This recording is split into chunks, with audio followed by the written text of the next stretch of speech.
This is a Nature Fights Back movie, but despite the title and the rather misleading artwork, the frogs don't actually do anything. Besides which, I'm no expert, but I'm pretty sure most of these are toads. They are omnipresent throughout the film, but it's other animals that actually take part in the killings.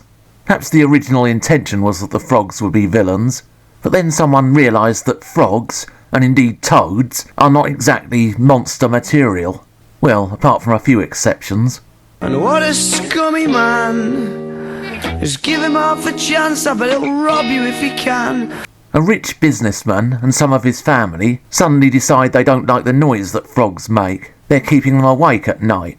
Rather than doing something sensible, like say investing in soundproof windows, the big corporate decides to poison the local area, thus killing the frogs, not to mention all the rest of the local wildlife. This is not ideal. What follows is a series of deaths, which are presumably supposed to be scary, but just come across as more suited to a spoof. Having just shot himself in the leg, for reasons that probably made sense in the script, a man is set upon by tarantulas and vegetation. Since a tarantula bite is not actually dangerous, I can only assume he met his demise due to death by salad. Another man in a greenhouse is visited by what seems to be a hit squad of various lizards, who knock bottles of poison over. They seem to be completely unharmed by the cloud of gas which kills the man. I bet you didn't know lizards could be hitmen.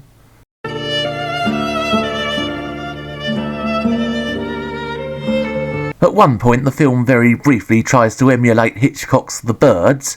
This scene goes absolutely nowhere. A woman dies because she sinks up to her ankles in a muddy river, whilst a turtle terrifyingly sits there and does nothing. A man wrestles with an alligator, the one animal in this movie that actually has the potential to be dangerous, but its mouth is visibly tied shut. Are you having a laugh? It is difficult to feel sympathy for these characters, because more often than not, they just seem to be the victims of their own carelessness, clumsiness and stupidity. Ultimately, the family decide to leave home, although Mr. Big Corporate elects to stay behind. The film ends with him having some kind of nervous breakdown, and then dropping dead, for reasons which are never actually explained. On the whole, at least this movie is better than most of the dreadful creature features I've seen. The acting is generally of a high quality, and there's some nice wildlife photography. But at the end of the day, most of this movie expects us to be scared of things which are just not very frightening. Biscuit, anyone? Deeper in the dark.